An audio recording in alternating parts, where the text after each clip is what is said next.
అయ్యగారు చదివినటువంటి వాక్య భాగంలోని సమయాన్ని సందర్భాన్ని గ్రహించి కొన్ని వాక్యాలు నేను మీకు జ్ఞాపకం చేస్తాను. కీర్తన గ్రంథం భక్తుడైనటువంటి దావీదు అధిక భాగము వ్రాసినటువంటి గ్రంథం అండి. కీర్తనలు అంటే ఏంటంటే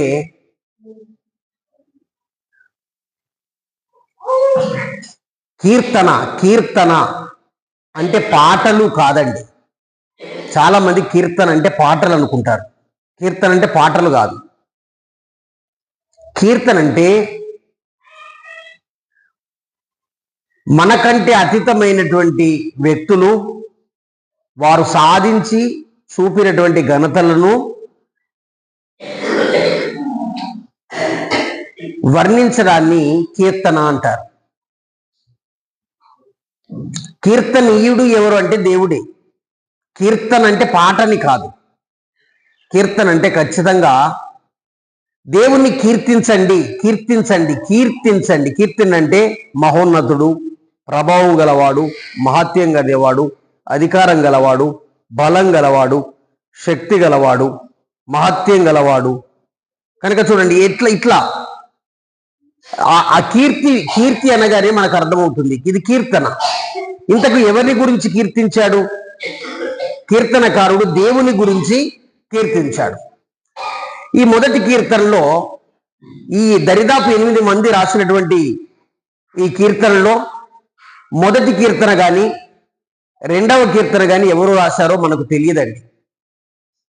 మొదటి కీర్తన ఎవరు రాశారో తెలియదు, రెండవ కీర్తన కూడా ఎవరు రాశారో తెలియదు. మొదటి కీర్తన రెండవ కీర్తన ఎవరు రాశారో అందరూ పేరు లేదు. కనుక ఈ మొదటి కీర్తన ఊరికి ఒకేసారి చదివిన, ఒకేసారి విన్నా ఈ కీర్తనకు ఉన్నటువంటి విశేషమైనటువంటి ఘనత ఏంటో మాకు తెలియదు. కానీ ఇది విశ్వాసులు మాత్రమే కాదు, అన్యులు కూడా కంటతగా చెప్తారండి. చాలా మంది నేను సేవ చేస్తున్న సేవ దినాల్లో ఈ అన్యులు నాతో నేను మొదటి కీర్తన నోటికి చెప్తాను అని చెప్పేవాళ్ళు ఉన్నారండి. ఇప్పటికీ ఇది నోటికి వచ్చే కీర్తనలో కొన్ని కీర్తనలు చెప్తున్నాను. ఏం కీర్తనలు అంటే మొదటి కీర్తన, రెండవ కీర్తన, 5వ కీర్తన, 23వ కీర్తన, ఇలాగూ 18వ కీర్తన, అలాగే 117వ కీర్తన, 133వ కీర్తన, 121వ కీర్తన, అలాగే 127వ కీర్తన, 128వ కీర్తన, మరి 63వ కీర్తన, అలాగే 81వ కీర్తన, 90వ కీర్తన, ఇలాంటి కీర్తనలు కొన్ని మాత్రమే చెప్తున్నాను. ఇవి నోటికి జ్ఞాపకం ఉండేటువంటి కీర్తనలు. సరే, ఇక మొదటి విషయానికి వస్తే కీర్తన మొత్తం ఒకటే విధంగా రాయబడింది కాదు. దీంట్లో 5 స్కందాలు ఉన్నాయండి. ఎన్ని స్కందాలు ఉన్నాయి చెప్పండి? 5 స్కందాలు. మొదటి నుండి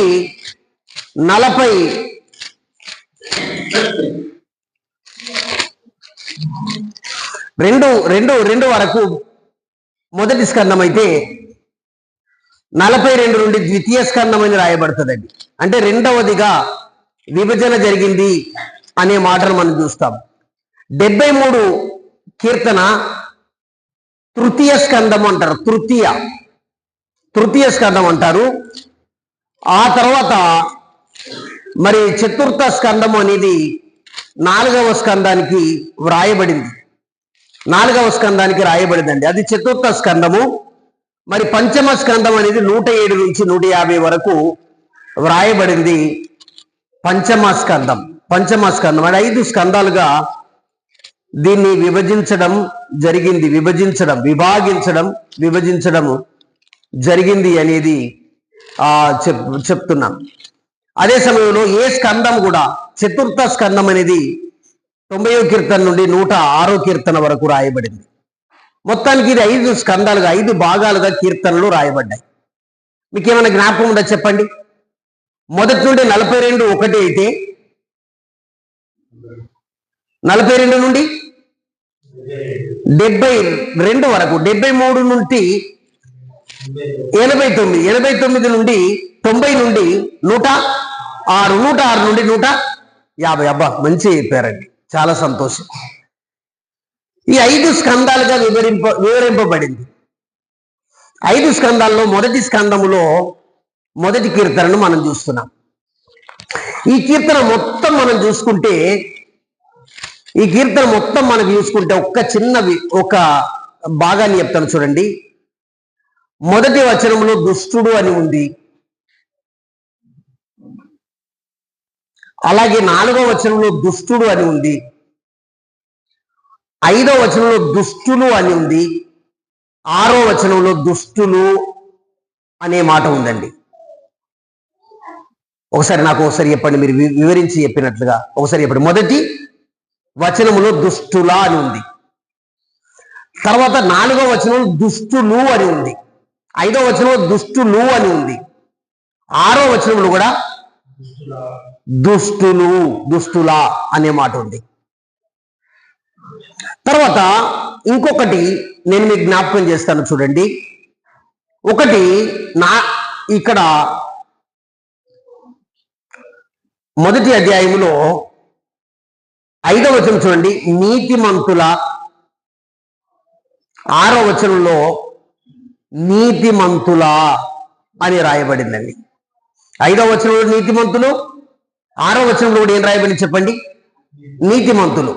ఇప్పుడు నాతో ఒకటి చెప్పండి, మీరు గమనించిన వరకు ఇది ఎవరి గురించి రాయబడింది మీరు చెప్పాలి. ఇక వెరీ గుడ్, దుష్టుల గురించి, నీతిమంతుల గురించి రాయబడింది. మీరు కూడా చెప్తున్నారు, సంతోషం. దుష్టుల గురించి, నీతిమంతుల గురించి రాయబడినటువంటి అధ్యాయం ఇది. దుష్టులు ఏమవుతారు ఒకసారి చూడండి. దుష్టులు ఏమవుతారు? 6వ వచనం, దుష్టులు నాశనం అవుతారు. దుష్టులు నాశనం అవుతారు. అదే సమయంలో నీతిమంతులు వారి మార్గంలో నడుచుకుంటుండగా వారు ఏమవుతారంటే, 3 చివరి లైన్లో చెప్పండి, 3 చివర్ల వారు చేయనిదంతా సఫలమవుతుంది. నీతిమంతులు చేసేటువంటి పనులన్నీ ఏమైతే చెప్పండి, చెప్పాలి, గట్టిగా చెప్పండి. ఏం చెప్పండి? సఫలమవుతాయి. దుష్టులు ఎన్ని పనులు చేసినా ఏమవుతారు చెప్పండి? నాశనం అవుతారు.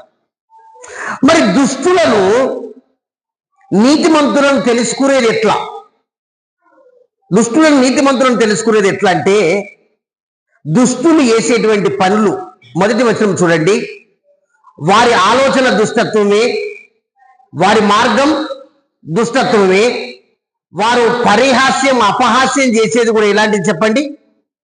దుష్టత్వమే. దుష్టుడు ఎలాంటి వాడు అంటే, ఆలోచనలన్నీ దుష్టత్వం గుణమే. వాళ్ళ స్నేహం అంతా పాపులతోని. ఇక ఎప్పుడు ఇతరులను ఏం చేద్దంటే బ్లేమిస్ అంటారు ఇంగ్లీష్లో. బ్లేమిస్ అంటే అపహాస్యం చేస్తారు. అంటే వల్గర్ నేచర్ అని కూడా అంటారు. వల్గర్, బ్లేమిస్, బులీష్. కనుక దుష్టుడు ఎప్పుడు కూడా ఇతరులను ఏం చేస్తాడంటే, ఇలాంటి పరిస్థితులు ఉంటే మరి నీతిమంతుడు ఏం చేస్తాడు అనే మాటలో 2వ వచనం చూడండి, దేవుని ధర్మశాస్త్రం పట్టుకుంటాడు. దాన్ని ఏం చేస్తాడు చెప్పండి? ఆనందిస్తాడు. ఎప్పుడు ఆనందిస్తాడు? వెరీ గుడ్, దివారాత్రములు ఏం చేస్తాడు చెప్పండి? ఆనందిస్తాడండి. దివారాత్రములు ఈ యొక్క నీతిమంతునికి ఒకటేది, ఒకటి దేవుడు, 2వది ఆయన ప్రజలు, 3వది ఆయన సంఘం, 4వది ఆయన సేవ, 5వది ఆయన వాక్యం. ఒకసారి చెప్తారా చెప్పండి? మొదటిది దేవుడు, తర్వాత ఆయన జనాంగం, ఆయన సంఘం, ఆయన యొక్క వాక్యం, ఆయన యొక్క సేవ. ఇది నీతిమంతుని హృదయంలో ఎప్పుడు ఇదే మాట అండి. దేవుడు కావాలి, ఆయన జనాంగం కావాలి, ఆయన సంఘం కావాలి, ఆయన వాక్యం కావాలి, తర్వాత ఆయన సేవ కావాలండి. ఇది ఎవరి ఆలోచన? నీతిమంతుని ఆలోచన అండి. నీతిమంతుని ఆలోచన, నీతిమంతుని ఆలోచన. దుష్టుడు ఏం చేస్తాడంటే ఒకే చోట నడవడు, ఒకే చోట నిలవడు, ఒకే చోట కూర్చుండడు అండి. మానవ జీవితం ఏ విధంగా ఆధారపడ్డదంటే మానవ జీవితం ఏ విధంగా ఆధారపడ్డదంటే, ఒకటోది నడిచే దానిపైన ఆధారపడ్డది. నడిచి నాతో చెప్పండి, నడిచి ఏదో ఒక చోట మనిషి ఏం చేస్తాడు చెప్పండి? నిలుస్తాడు. నిలిచి ఏదో ఒక చోట ఏం చేస్తాడు చెప్పండి? కూర్చుంటాడు.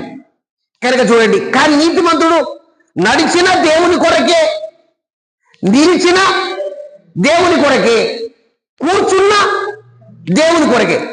ఈ నడిచి నిలిచి కూర్చుండేదాన్ని మొత్తం వృత్తం చేస్తే ఏమని రాయబడదంటే దివారాత్రములు ఒకటి ఆలోచన. ద విజనరీ అంటాం చూడండి. ఒక దృష్టి, దైవ దృష్టి, దీర్ఘ దృష్టి. ఏంటంటే ప్రభునందు ప్రియులారా, వాక్ విత్ క్రైస్ట్, అదే సమయంలో స్టే విత్ క్రైస్ట్. అదే సమయంలో ప్రభునందు ప్రియులారా, ఇక నిలవక, కూర్చుండక, రెస్ట్, మన మన మన మన మన మన మన సేవలో ఉన్నటువంటి ఆ విశ్రాంతి కూడా ఎవరంటే మన ప్రభువే అండి, మన ప్రభువే. ఇంకొకటి ఏమన్నాడంటే 2వ వచనంలో, యెహోవా ధర్మశాస్త్రమునందు ఆనందించాలి. నేటి దినాల్లో చాలా వరకు మనకు కొరత ఉందండి. కొరతగానే చెప్పుకోవాలి. కొందరు, నా చిన్నతనములో నేను స్పష్టంగా చూశాను, మా ఊరిలో పొద్దున లేచి కుటుంబం అంతా ఒక కాడికి చేరి ఒక్క పాట పాడి, ఒక కీర్తన, ఒక అధ్యాయం చదువుకొని ప్రార్థన చేసుకునేవారు. నేటి దినాల్లో అసలు ఇది కనుమరుగైపోయింది. సాయంకాలం పడుకునేటప్పుడు ఖచ్చితంగా ఒక గదిలోనికి వచ్చి ఒక పాట పాడుకొని, ఒక కీర్తన, ఒక అధ్యాయం చదువుకొని, ఒక పేరాగ్రాఫ్ చదువుకొని ప్రార్థన చేసుకునేవారు. ఇప్పుడు నాతో పాటు ధైర్యంగా చేతులెత్తి మా ఇంట్లో ఇది జరుగుతుంది 365 రోజులు అని చెప్పేవాళ్ళు ఉన్నారంటే అతిశయం కొద్ది చెప్తున్నారో నాకు తెలియదు. కానీ ఒకవేళ వాళ్ళ ఇంటికాడ పడుకుంటే, కొద్ది రోజులు అక్కడనే నివాసం ఉంటే, అక్కడనే ఉంటే చూస్తే మనం ఒకటి కనుగొనగలం. ఏంటో తెలుసండి, వారు కూడా యాజ్ఞలు లేదు, ప్రజలందరూ ఎట్లా నడుస్తున్నారో గట్లే నడుస్తున్నారు. నా చిన్నతనంలో ఇంకొక మాట చూసుకున్నాను. ఒక రెడ్ కవర్ ఉంటుండే, చిన్న బైబిల్ ఉంటుండే, ఒక కొవ్వొత్తును వెలిగించినట్లుగా ఉంటుండే, దాని క్రొత్త నిబంధనాన్ని ఉంటుండేది. ఇంగ్లీష్లో న్యూ టెస్టమెంట్ అయితే గిడియన్స్ బైబిల్ అందరూ. మా ఊర్లో ప్రతి ఒక్కరు, చదువు వచ్చినా చదువు రాకపోయినా ప్రతి ఒక్కరు ఒక ఇంటికి వెళ్ళడం కానీ, ఒక ఊరికి వెళ్ళాలి కానీ, అదే సమయంలో ఒక వాడకు వెళ్ళాలని కానీ, ఒకరిని దర్శించాలన్న కానీ ఒక పని చేసేవాళ్ళు. చిన్న బైబిల్ని, క్రొత్త నిబంధన బైబిల్ని చేతుల పట్టుకొని నడిచేవారండి. ఇది ఈ దినాల్లో ఎక్కడన్నా కనుగొంటామా అని చూస్తే, నేను యథార్థంగా నాకున్నటువంటి పరిజ్ఞాన ప్రకారం, ఆలోచించిన ప్రకారం చెప్తున్నాను, చాలా వరకు ఇళ్లలో క్రొత్త నిబంధన పుస్తకం లేని ఇల్లు వినబడుతుంది అనుకుంటున్నాను. క్రొత్త నిబంధన పుస్తకం, బైబిల్ కాదండి, నేను క్రొత్త నిబంధన పుస్తకం, ద గిడియన్ బైబిల్ తెలుగు లేని ఇల్లు ఎన్నో ఉన్నాయండి. ఇంకొకటి, మన మన మన బైబిల్లోని అక్షరాలు చిన్నగా ఉంటాయి. గిడియన్ బైబిల్ ఎట్లుంటాయండి? అక్షరాలు పెద్దగా ఉంటాయి. ఇప్పుడు రాను రాను రాను రాను కొత్త నిబంధన పుస్తకం అనేది లేదు. తర్వాత నేను ఇంకొక విషయం కూడా గమనించాను. చిన్నప్పుడు ఎబ్రోన్ సంఘం వారు వ్యాన్లు వేసుకొని ఊరులో తిరుగుతూ వ్యాన్ వెనకాలి భాగంలో కొత్త నిబంధన పుస్తకాలను పెట్టి 25 పైసలకు అమ్మేవాళ్ళండి. 25 పైస్, 25 పైసలకు వాటిని ఏం చేసేవారు? అమ్మేవారు. కొద్ది కాలానికి ఏం చేశారంటే జీవ మార్గము, శాంతి మార్గము, సత్య మార్గం అని మత్తయి సువార్త ఒక భాగం, మార్కు సువార్త ఒక భాగం, లూకా సువార్త ఒక భాగం, యోహాను సువార్త ఒక భాగం, దాన్ని ఏం చేసేవారంటే ఫ్రీగా పంచండి. ఎట్లా పంచండి? ఫ్రీగా. కొత్త నిబంధన 25 పైసలకు అమ్మేవారు ఈ శాంతి సందేశము, సత్య మార్గము, జీవ మార్గము ఇలాంటి చిన్న చిన్న పుస్తకాలను వాళ్ళు ఫ్రీగా వంచేవారు. చాలా కాలానికి నేను యవనస్తునిగా ఎదిగే సమయంలో ఏమొచ్చిందంటే IHC ఇండియన్ ఎవ్రీ హోమ్ క్రుసైడ్ అనేది ఒకటి వచ్చిందండి. ఇంటింట సువార్త అనేది వచ్చింది. వాళ్ళు ఏం చేశారంటే ఇది కేవలం కొత్త నిబంధన పంచడం కాదు, ఈ 4 సువార్తలను పంచడం కాదు అని వాళ్ళు ఏం చేశారంటే ఒక కథలను వాళ్ళి ఒకటే పాంప్లెంట్లో సువార్త. ఎన్ని పాంప్లెంట్లో? ఇదంతా నువ్వు కొత్త నిబంధన చదవకపోయినా, ఈ 4 సువార్తలు చదవకపోయినా ఈ ఒక్క చిన్న పేపర్ చదువు ఇది నిన్ను రక్షిస్తుందని ఎవరు ప్రారంభం చేశారు? ఇంటింట సువార్త వాళ్ళు ప్రారంభం చేశారండి. ఇంటింట సువార్త ఇట్లా సాగుతుంటుండగా మరి తర్వాత ఏమైందంటే ఐఈటి ఇండియన్ ఎవాంజలికల్ టీమ్ అనేది ఒకటి ప్రారంభమైంది. ఇండియన్ ఎవాంజలికల్ టీమ్ ఏం చేసిందంటే ఏజెన్సీ ఏరియాలను, ఫారెస్ట్ ఏరియాలను, లంబాడి తండలను, తర్వాత ఆమ్లెంట్ విలేజ్, ఒక గ్రామంలో గ్రామ పంచాయతీ ఉంటుంది, ఇంకొక గ్రామంలో ఉండదు, అలాంటి వాటిని ఆలోచన చేసి వాళ్ళు ఏం చేశారంటే మరి సువార్థికులను తయారు చేసి అక్కడక్కడ సైకిళ్ళని ఇచ్చి, ఏమిచ్చి, ఇది నా సేవ అనుభవంలో ఇస్తున్నా, సైకిళ్ళని ఇచ్చి వాళ్లకు ఒక నెలకు 500-600 ఇట్లా రూపాయలు ఇచ్చి వాళ్ళను సేవకులుగా ప్రతిష్ఠించి పంపించారు. అనాది కాలంలో ఇక మళ్ళీ ఏమైపోయిందంటే ఏసన్న మినిస్ట్రీస్ అనేది కొన్ని వచ్చినాయి. వాళ్ళు దాదాపు కొన్ని వేల మంది సేవకులను సిద్ధపరిచి కొన్ని వేల సంఘాలను ప్రారంభించి సేవ అనేది ప్రారంభం చేస్తున్నారు. ప్రభునందు ప్రియులారా, సేవను గురించినటువంటి ఏమైనా ఆలోచన ఉందా అనడానికి మాత్రం ఇవన్నీ మనం చూస్తున్నాం. దీంట్లో ఇక నా సమయం అయిపోయింది కనుక సర్ ఆర్థర్ కాటన్ దొర 1823 సంవత్సరంలో మరి ఈస్ట్ గోదావరి, వెస్ట్ గోదావరి ప్రాంతాలకు వచ్చి ప్రకాశం బ్యారేజ్ అనే కాలువను నిర్మించి పనికి ఆహారం కింద ప్రజలందరూ చేర్చి అక్కడ సువార్త ప్రకటిస్తే మన బ్రదరింగ్ సంఘాలు 1823 సంవత్సరంలో ప్రారంభమైనాయండి. దాన్ని పెంపొందించడానికి ఎవరు వచ్చారంటే సైలెస్ పాక్స్ గారు వచ్చారు. ఎవరు వచ్చారు? సైలెస్ పాక్స్. ఇంగ్లాండ్ దేశంలో నుండి సైలెస్ పాక్స్ వచ్చారు. ఆమెతో కలిసి ఎమ్మా పాక్స్ అనేటాన్ని వాళ్ళ భార్య వచ్చింది. వారు అనంతపూర్ను వేదిక వేసుకొని ప్రభు పని చేశారు. ప్రభు పని చేస్తుంటుండగా ఏంటంటే వారికి ఈయనేమో తెల్లదొర అయితే అగ్రిప్ప గారు, ఏంటి చెప్పండి, అగ్రిప్ప అనేటైనా నల్లదొర వారు పరిచయం అయ్యి వారు సేవ చేస్తుంటుండగా వారికి ప్రభుదాస్ రెడ్డి గారు పరిచయం అయ్యారు. వైఎస్ రాజశేఖర రెడ్డి గారి పేదబాబు పరిచయం అయ్యాడు. ఆంధ్రలో దరిదాపు 3000 పైన సంఘాలు ఏర్పరచబడ్డాయి.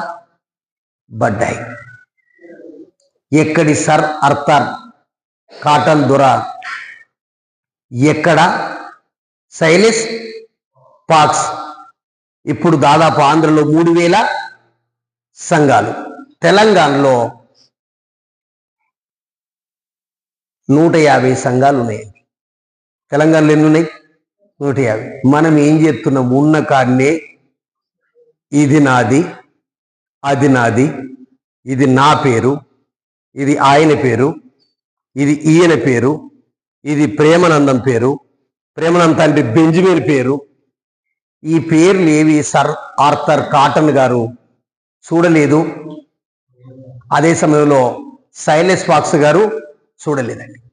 ప్రభదేశ్ రెడ్డి గారు ఆయనకు వచ్చే 1 కోటి కాదు, 100 కోట్లు కాదు, 1000 కోట్లు. ఎన్ని కోట్లు చెప్పండి? 1000 కోట్ల రూపాయలు. ఇందులో నాకు నా పక్కపొంటి రెడ్డి అనే పేరు కొట్టేయండి. నేను రెడ్డి కాదు, నేను మనుషుణ్ణి. నేను రెడ్డి కాదు, నేనెవరు?